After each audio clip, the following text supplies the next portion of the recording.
Ние сме мајстори за стратегии, за планови, за разни мали, но и големи планови. Но многу малку тоа успеваме да реализираме. Ние како достоинство имавме исто така многу големи планови, но многу малку тоа реализиравме. Реализиравме малку, затоа што добивме малку гласови. Но свесни дека тие се гласовите кои што може да ги освоиме. Ние сакаме повеќе, ама повеќе нема. И на наредните парламентарни избори верувам дека некој глас повеќе ќе освоиме, но ако Македонија е поделена на 6 изборни единици, многу тешко ќе освоиме пратење. Затоа и гледаме во очи на суровата вистина, колку тоа нам не ни се допаѓа и планираме она што е реално. Јас ја сакам оваа борба и колку и да ми е тешко уживам во неа. Затоа што сатисфакцијата кога ќе помогнеме на некој бранител, кога ќе помогнеме сите ние, може би преку мене, но секој еден од вас помага. Затоа што ако не сте вие, ако не се сите оние бранители кои што ставили по една тула или камен или бетон во темелите и во структурата на достоинство, јас немало да имам оваа мок која што ја имам денес. Затоа сите ние од достоинство, сите бранители, дури и тие кои што денес можеби се незадоволни и тргнати од достоинство, даде голем допринос достоинство да биде она што е единствен репрезент во јавноста на бранителите. Се разбира, бранителите, како што реков, имат и други репрезенти, но не се толку познати во јавноста или не се воопшто познати во јавноста. Борбата за правата на бранителите е многу тешка. Луѓето бараат системско решение, бараат закон, но закон нема. И тоа машки го кажувам веќе неколку години наназад. Немаме мок да се избориме за било каков закон за бранителите. Пробав пред неколку месеци повторно. Најдов на разбирање кај премиерот Ковачевски. Најдов на разбирање кај координаторот на пратеничката група на СДСМ Јован. Но нашите предвидувања се дека кога ние би го дале тој закон во една коректна форма, без многу претерување, истиот ќе биде закочен во собранието од кого? Од нашиот военен пријател во 2001 година, денешната ДУИ, бидејќи тие би барале нешто за нивните, или од останатите албански партии, кои што исто така за возврат би барале нешто за нивните. Јас верувам дека и тие немат против ние да се избориме за одредени права, но секој пат се поставува тој услов, уште какви беа оние мајски и не знам какви договори од времето на Никола Груевски, кога ДУИ за возврат бара нешто за нивните, а ние немаме капацитет да се сочиме со такво нешто. Нити јас лично. Никогаш нема да се согласам оние кои што ја нападнаа државата во 2001 година, оние кои што убиваа македонски војници и полицајци, оние кои што се изживуваа врз цивили, да добијат права какви што би требало да добијат оние кои што се бореа и ја бранеа татковината. Но едно можеме да направиме. Можеме и понатаму да го чуваме сеќавањето на војната 2001 година. Затоа како достоинство покренавме повторно една серија која што ќе биде составена, јас верувам, од 100 епизоди. Веќе снимивме 2. Првата со капетанот Сашо Величковски, но се уште не е намонтирана до крај. Се надевам следната недела ќе ја има на YouTube и ќе ја погледате. И втората Димче Манчов од Кучичино. Димче тука ли е Димче? Ќе погледнеме 5-6 минути кога ќе завршат со зборување. Но ќе продолжиме овде, нема да застанеме. Ги повикувам сите македонски бранители, особено оние кои што имале мачни моменти, кои што учествувале во разни битки, да се јават, да го запишеме нивното сведоштво преку едни видеоразкази, преку видеосведоштво, бидејќи покажавме дека ние не знаеме да пишуваме, вклучително и јас. Се што сум направил во делот на пишувањето се 4 или 5 мои колумни и тоа е се. Ај, утре ќе напишам до година, ќе го потсетам генералот Ристо Галевски, Бог да го прости. Му викав, генерале, пишувај, оно што ти го знаеш, никој друг не го знае. Беше командант на целата македонска полиција. Имаш информации кои што само тој ги знаеше. Пишувам, Столе, пишувам и пишувајќи умрем. Нека му е вечна славата бев многу трогнат, умре 2004 од срцев удар, бидејќи голем терет носеше на неговите плеки, ја носеше целата македонска полиција. За разлика од нас, од ветераните од УЧК има 20-тина, а мислам дека има и повеќе книги и многу видеа. И кога имат настани, Али Ахмети ги чита сите загинати поред ја кажува нивната биографија. А кога јас сега би земал да ги прочитам имињата на 65-6 загинати бранители, тоа ќе одземе време и кај дел од присудите ќе создаде нелагодност, ќе викате ова кога ќе заврши. Но ти имат поинаков третман кон нивните борци.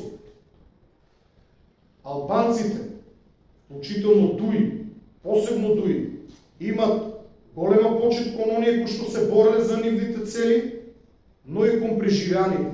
Ги почитуват и се борат за нив. И, за жал, тука морат учени од нив. Јас се уште чекам председателот на државата или премиерот да отидат на споменикот на бранителите и да положат букет свежо цвеќе. Во знак на почит кон луѓето кои што се бореле и загинале бранејќи татковината. Овие раскази во себе ќе содржат многу ужаси, многу неубави моменти. Нивната цел не е да шират омраза. Јас сум голем противник на омразата. Омразата води кон нова омраза. Насилието води кон ново насилство. Нам ни треба мир, ни треба просперитет. Но ние мораме да го зачуваме оно што ние сме го преживеале.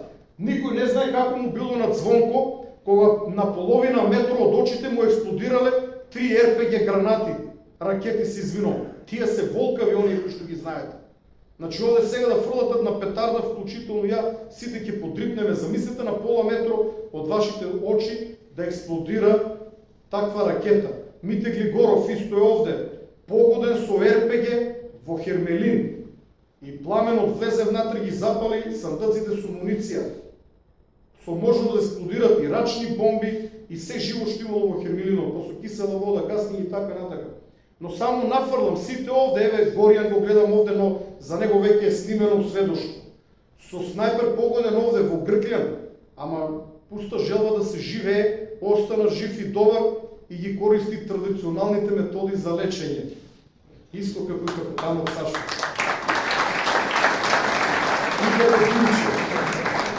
И како политичка партија, покри делот на бранителите, ние се залагаме и за развој на демократските процеси во Македонија. Потребна ни е демократија, луѓе, иако сметам дека имаме еден голем напредок во тие процеси. Работата си тече и оди напред. Бараме Македонија да биде една изборна единица и да се пробаме. Јас верувам дека било кога, утре да има избори, достоинство на територијата на Македонија ќе освои 10.000 гласови. Кога би била Македонија една изборна единица, би освоила и повеќе. Ние ги знаеме нашите луѓе, не ни треба ни кампања, ни спотови на телевизија. Изврзани сме меѓу нас, гласаме за нас, се бориме за нас, бидејќи можноста да ви помогнеме, можноста да помогнеме на бранителите, извира од нашата политичка моќ, која пак извира од граѓанските гласови. Многу сурово и многу едноставно. Не викат генерале да ти помогнеме за оној војниот инвалид, Греф е бил многу ранен. Иако кај некои луѓе тоа има влијание, кај некои представници на власта. Но најмногу влијание има бројот на гласови. Владење на правото и правната држава, борба против корупцијата, организираниот криминал. Ние дочекавме американската амбасадорка да повика и овде да влезе тим за борба против корупција, затоа што покажавме дека самите не сме доволно спремни тоа да го направиме. Воспоставување и развивање на економска соработка, економски сојузи со пријателски држави, развој на армијата во модерна и ефикасна армија, и тоа веќе е процес кој што тече со самиот влез во НАТО, нашата армија граби напред. И во делот на обуката, и во делот на опремата. Модерна и ефикасна полиција за успешна борба против сите видови на криминал. Сметаме дека нашата полиција полека, но сигурно оди напред. Јакнење на системот на националната безбедност, за да не ни се случуваат големиот број на скандали на кои што бевме сведоци во последниот период. Јакнење на целиот систем на цивилна заштита, кризен менеджмент, но и менеджмент на инциденти. Позитивна, а не етничка или партиска селекција. да се стави крај на практиката затоа што некој е дел од некоја партија, близок до некого да биде вработен. За жал, до ден денес на многу места вработувањата функционираат на тој начин. Понатаму, едно наше старо залагање да се евидентираат учесниците во војните во распадот на Југославија од 1991. Ние немаме уредна евиденција кој бил, колку време и на кој фронт. А некои од тие луѓе веќе се починат. Една од работите за кои што јас се залагам е правото на различно мислење. Ако некој од нас има различно мислење, вклучително некој од вас или јас, вие не треба во се да се согласувате со мене. Ако во мнозинството се согласуваме, ние ќе бидеме заедно, но се работи за право на мислење, за вкусови.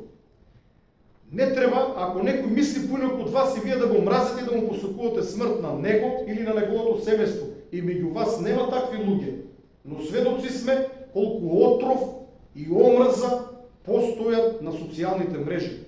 Фрустрирани, несрекни луѓе, кои што се многу малку, можеби се само неколку илјади, но тие се најагресивни и најагилни да пишуваат коментари. И вие кога читате добивате една искривена перцепција, кога што не кореспондира со реалноста. Кога се движам на улица, некои од вас се движат со мене, мојата сопруга најчесто, Траган, генералот, Гавро. Јас се чувствувам како херој, ми пријујат луѓе, се заблагодаруват, честитат, понекогаш ме критикуват, понекогаш силно ме критикуват, ќе речат ова не требаше зимето, не е добро и така натака. И некој ќе рече го продадов името, можем и тоа да го пробаме. Ама за 2001 никој ме нема нападнато и не може да ни го земат минатиот труд на сите нас кои што ја браневме оваа држава во таа крвава 2001 година. Значи, во јавноста ние како достоинство имаме многу голем авторитет. Оставете ги социјалните мрежи, коментарите. Иако можам да се пофалам дека веќе нема политички оркестрирани напади против мене и достоинство. Оставени сме на раат во последниот период. Но има многу злобни, фрустрирани, незадоволни луѓе. Кога зборувам за неколку илјади и повторувам, тие се најагилни да напишат коментар, чекај јас да кажам, јас знам како треба. И окей ако е критика, но напади врз мене, и тоа можем да го поднесам. Напади врз семејството, врз сопругата, врз децата, тоа е нечовечно однесување. Што се криви некому моите деца, децата на премиерот, децата на лидерот на опозицијата? Бидејќи сите јавни личности се сочуваме со таа омраза и гнев. Не само јас, но и не само во Македонија, насекаде во светот.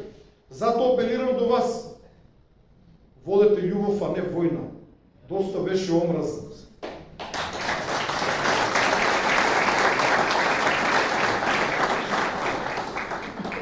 Да направиме едно внатрешно македонско помирување, иако сите ова го зборуваме. Па ние не треба во се да се согласуваме, па јас со сопругата за се не се согласувам, вие со вашите сопруги, тие кои што се женете не се согласувате, со родителите не се согласувате, со децата за се не се согласувате. Но ние функционираме заедно. Значи, нормално е за некои работи да не се согласуваме. Понатака мораме да работиме на процесот на меѓуетничко помирување. Колку да не ни се допаѓа тоа некому од нас, ние со албанците живееме на исти простор во иста држава. Повеќе нема опасност било кој да отцепи парче македонска земја. Македонија е членка на НАТО, а член 5 од НАТО зборува доколку било која држава биде нападната, сите други ја бранат. Така да ние сме една безбедна држава, нема таква опасност од албанците и мораме да работиме на тој процес на помирување. Со тоа што меѓу нив исто така има еден број на исклучително би рекол злобни и разулавени шовинисти. За среќа таа бројка е мала, но и кај нив се тие видливи исто како и кај нас. Мнозинството албанци се обични луѓе кои што само сакаат да живеат нормално. Гледате дека од истите процеси страдаме и ние и тие. Белата чума, иселувањето, наталитетот, нема деца, гледате дека школи зјаат празни. Оному каде што имало 10 класа, сега има по 5-6 класа. Луѓето се селат, Луѓето не се женат, не се мажат затоа што нема услови. Не создават деца или создават едно дете затоа што немат услови да ги исчуват. Значи, мораме да работиме на внатрешно македонско помирување и помирување со сите останати овде. Од оние конкретни цели, јас целосно ја поддржувам политиката на оваа влада, иако ова со бугарите исклучително ми иритира, тоа е исклучително нечесен однос на бугарската влада, ама и на добар дел од бугарскиот народ, затоа што таа бугарска влада ја гласа бугарскиот народ, таа не дошла сама таму. Но гледате дека бугарскиот народ почна да ги казнува. Каде е Каракачанов? Го нема. Тој беше еден од најгласните шовинисти, но сепак сметам дека, иако до пред известно време бев противник, сметам дека треба да се направи оваа отстапка, уште оваа отстапка за влез на бугарите во уставот, бидејќи наградата е многу голема и ги започнеме функционално преговорите со Европската унија. Иако не може да очекуваме реципроцитет, да биде иронијата поголема, тие во исто време не ги признават и почитуват нити организациите на македонците, кои што со судски пресуди на меѓународни судови имат право да бидат формирани. Но тоа е суровата реалност, тоа е цената која што треба да ја платиме на патот кон Европската унија и тука некаде да се заврши. Чекањето во историјата треба да биде еден процес кој што ќе биде траен. До ден денес постои комисија помеѓу Франција и Германија и не може да решат некои работи. Затоа историските прашања не треба да бидат дел од преговарачките процеси. Вториот момент кој што веќе го спомнав е корупцијата. Корупцијата од најниско ниво до највисоко ниво. Треба жестоко да се бориме против неа и како што кажа американската амбасадорка во Македонија, тимот за санкции од Вашингтон е тука за поагресивен поглед на минатите и сегашните корумпирани актери и да ги разгледа сите можни одговори. На правосудниот сектор му требаат повеќе истраги и гонење за да се покаже дека никој не е над законот. Неколку дена подоцна, мислам дека прв пат го видовме Али Ахмети на средба со Агелер со само македонско знаме, без албанско знаме. Значи тоа е тој притисок на Соединетите Американски држави, за кој што сите сме свесни и кој што според мене ни е добре дојден. И овде морам да ги подсетам зборовите на поранешниот премиер Зоран Заев, кој што тоа се обидуваше да го каже на еден народен јазик. Бидејќи, да не бидам вулгарен, многу влади се измени, ама гледате државата каде е дојдена. Нам ни треба еден камшикар, колку ние да се трудиме и да променивме некои работи на подобро, ни треба еден камшикар. При тој, а и јас мислам дека тоа е меѓународната заедница, но пред се Европската унија. Тогаш, кога ќе почнеме да чекориме кон Европската унија, бидејќи сега сме во получекор, ќе бидеме принудени да ги почитуваме европските правила и нема да може да се поставуваат кадровски решенија како што се поставуваат сега. Воедно би сакал да ви известам дека од јануари до април ќе започне пререгистрација на политичката партија Достоинство. Знаете, на секои 4 години можам да се пофалам дека без проблем ги собираме потребните 1000 подписи, собираме малку повеќе за секој случај. Со тоа што нашата сила, а тоа се припадниците на македонската полиција и армија, истовремено и наш хендикеп. Она што ни ја дава функционалната сила, ни прави формални пречки, затоа што вие, кои што работите во македонската полиција и армија, не смеете да бидете основачи на политичка партија. Но сепак и покри овој наш хендикеп, ние без проблем обезбедуваме повеќе од 1000 подписи, што е аналогно на најмалку 10.000 гласови, и јас сум оптимист дека многу брзо ќе ги собереме потребните 1000 подписи. На наредните парламентарни избори Достоинство ќе остане во коалиција само доколку добие сигурно добитно пратеничко место. Кој ќе биде пратеник ќе разговараме понатаму, но доколку политичката партија Достоинство не добие пратеничко место, нема да учествува во коалицијата. Ќе настапаме самостојни, ќе се фокусираме на една изборна единица, најверојатно во првата, и заедно ќе се обидеме да дојдеме до 9000 гласови. Иако мисијата е прилично невозможна. Но или славно ќе загинеме и ќе се повлечеме од политичката сцена, или ќе успееме?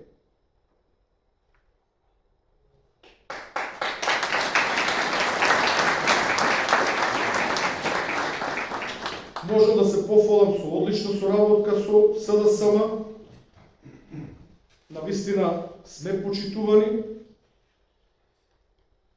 Воедно во делот на решавање на проблемите на бранителите, кога 4 војни инвалиди се судрија со проблем на враќање на земената одштета со законска затезна камата, како што е капетанот Сашо, Димче Манчов и уште двајца припадници на безбедносните сили, добивме поддршка, побаравме средба, се сретнавме со лидерот на опозицијата Мицковски, од него добивме отворена поддршка, но без да влеземе во собрание, владата собра сила и успеавме тој проблем да го надминиме. Значи го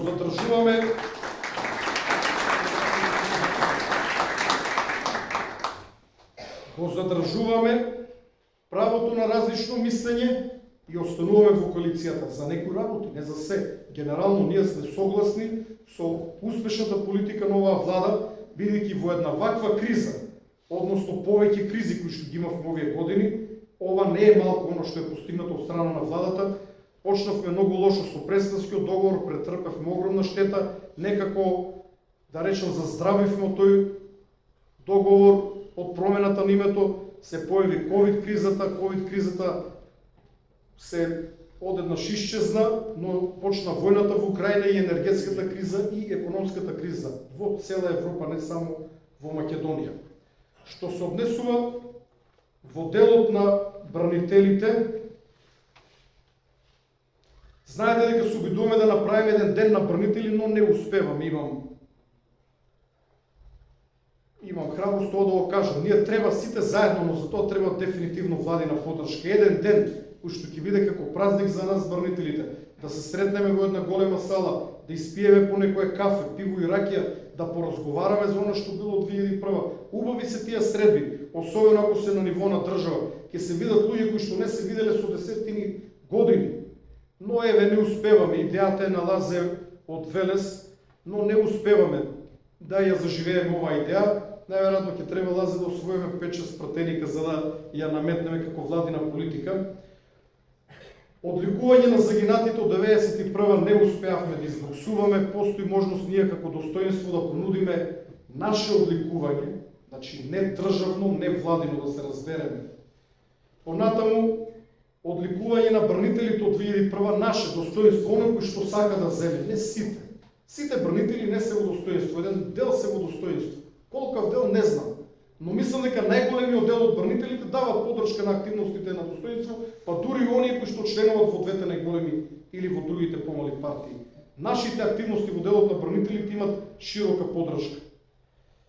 И ако тука некој каже, ама вие немате многу направено, ние име направено стотици бранители и членови на семејства сме и помогнале. Ќе ги снимиме во следниот период. Бидејќи ако земам да читам што сме направиле, ќе биде многу досадно и ќе одземе многу време. Но доколку некој смета дека тоа не е доволно, па ние никому не бранеме, нека формира здружение или постоечките здруженија, нека направат пресконференција, нека гостуват на телевизија. Ама ние имавме неколку гостување од 55 минути емисија, 50 минути ме напаѓат мене, окей, јас сум за никаде. Јас не сум направил ништо за бранителите. Кажете која е вашата визија, што нудите вие? Во државата има место и за повеќе здруженија, и за повеќе политички партии, и ги охрабрувам да формират ново здружение или да разработат постоечко здружение. А некои од здруженијата кои што постојат како здружението на Лазе, меѓу другото ни дава и отворена поддршка, затоа што се бориме за иста кауза и никој пат ние не си сметаме едни на други. ВМРО ДПМН покажаа доблеси со новото раководство, веќе не влегуваат многу во оваа материја, не напаѓат и сметам дека има една кохабитација помеѓу клучните политички фактори. Од страна на СДСМ и коалицијата исто така има една позитивна енергија, еден позитивен пристап, но како што реков, не можеме да направиме исчекор, зошто? Поради нашиот воен непријател од 2001-та, кој што денес е владин коалиционен партнер и кој што за жал ќе биде партнер и на наредната влада, а може и на втората и на третата. Понатака, споменик на Карпалак и на уште неколку други места, ажурирање на податоците за 2001 година, кој што како национален координатор во владата се обидов да ги ажурирам, но за жал не го успеав, немав доволно време и ресурси. Затоа треба да е цел одел. Во некои држави, како во Хрватска, има цело министерство. Во Србија има цел одел. Ние за жал немаме ништо. Треба одел кој што ќе ажурира целата таа материја. Една комисија за посттравматско стресно расстройство, оде помеѓу нас имаме еден добар доктор, капетане докторот тука или не дојде? Океј, со него договоривме, кој што ги има оперирано поголем дел од војните инвалиди, од ранетите, да направиме едно тело кое што ќе се погрижи за оние неколку. Ние генерално никој од нас не смета дека има расстройство. Сите сме топ и повеќето користат традиционални методи на закрепнување. Знаете кои се. Чашка вино или ракија. Обештетување на 14 необештетени семејства на загинати, како и обештетување на 30 на војни инвалиди. Вчера во владата предадовме иницијативи за обештетување. Имав неколку разговори, имам благ оптимизам дека ќе успееме, но не сум сигурен. Повторно ќе кажам, не е до нас. Се надевам дека ДУИ како владен коалиционен партнер ќе покажа доблест и ќе дозволат да биде исправена огромната неправда, бидејќи семејствата на загинати зборуваат: вратете ни ги нашите синови. Нам не ни требат пари, но нивните синови се загинале за Македонија. И ние не смееме да дозволиме државата да е зедни мајка, зедни маќа, затоа што еден дел од семејствата на загинатите се обештетени, другиот дел не се. Истото важи и за војните инвалиди. Имаме неколку војни инвалиди кои што имат висок процент на инвалидитет, но се уште немат добиено станови, ако тоа ги следува со закон. Сум во сериозни преговори и имам ветување дека во наредниот период, вклучително една нова зграда која што треба да биде пуштена, ќе не обезбедат неколку станови во Скопје. Во другите делови од Македонија успеавме да помогнеме на многу бранители да добијат станови. И некој злобник ќе рече: па да, нив тоа ги следува со закон. Па нив ги следува, ама ги следува 20 години. Се додека ние не притиснавме, тие не можеа да ги добијат тие станови. Признавање на стажот од 2001 година во двојно траење, иако ние ќе се пензионираме додека да го истуркаме ова право, 2 години предвремено пензионирање, ослободување од ДДВ и царина, ослободување од плаќање на патарини и паркинг. Ситни работи. Ние не бараме пари од државата, бараме да не ни ги земат во знак на една почит. Нема да пропадне градот Скопје ако некој инвалид и некој бранител од 2001 не плати паркинг. Значи не бараме пари, свесни дека пари нема, освен за семејствата на загинати и за војни инвалиди. Идејата ни беше да формираме една фондација Достоинство за финансиски да помагаме на бранителите кои што се во тешка ситуација. Едноставно не успеавме, нема пари, никој не дава за оваа намена пари. Но тоа го решаваме на друг начин, оному каде што можеме. Еве, Драган има помогнато преку негови канали на неколку војни инвалиди од 2001 година. Едно друго барање кое што е релевантно со 2001 година, но е важно за припадниците на безбедносните сили, е полициските службеници и припадниците на македонската армија, старешини, офицери, подофицери, професионални војници, кои што имат службено оружје, да добиват дозвола за оружје без проблеми. Замислите полицаец кој што има калашников, има пиштол, бара да добие дозвола за ловечка пушка, истиот е одбиен, бидејќи не бил погоден. А дома има автоматска пушка. Така да сметам дека треба и овој проблем да биде надминат, бидејќи последниот период ми се јавуват повеќе полицајци и припадници на армијата кои што имат огнено оружје, не добиват дозвола за ловечко оружје. И едно од нашите залагања е неплатен одмор во трајање од 3 години. Припадник на полиција бара, му дава 3 години неплатен одмор. Ако се врати порано, го враќат на работа, со тоа што не е услов да се чува неговото место, туку да го вратат на било кое место. Да им дадеме на некои од припадниците на безбедносните сили јадица, сами да си фатат риби, а не риби. Затоа што ако добијат таков неплатен одмор од 2-3 години, оние кои што работат во полиција и во армија може да заминат во странство, да поработат дали како камионџи, дали како обезбедување и да заработат за година 2-3 пари со кои што ќе си ја поправат трошната куќа, ќе изградат нова или ќе купат некое станче на територијата на државата, било каде. Повторно не бараме пари, бараме можност самите да заработиме. Нема да се јави цела полиција и цела војска, ќе се јават десетици или можеби стотина луѓе. И нивните места ќе бидат пополнети. Не се откажувам од ова идеја, иако многу тешко напредувам во незината реализација. Со сите овие наши активности очекувам на наредните парламентарни избори да добиеме еден пратеник, дали како коалиционен партнер, евентуално и преку самостоен настап, и да се бориме за 50.000 гласови. На крај ќе ве повикам 5-6 минути да погледнеме едно парче од документарниот филм за Димче Манчов од Кучичино, кој што ќе биде качен на YouTube, ве повикам да го погледнете целиот.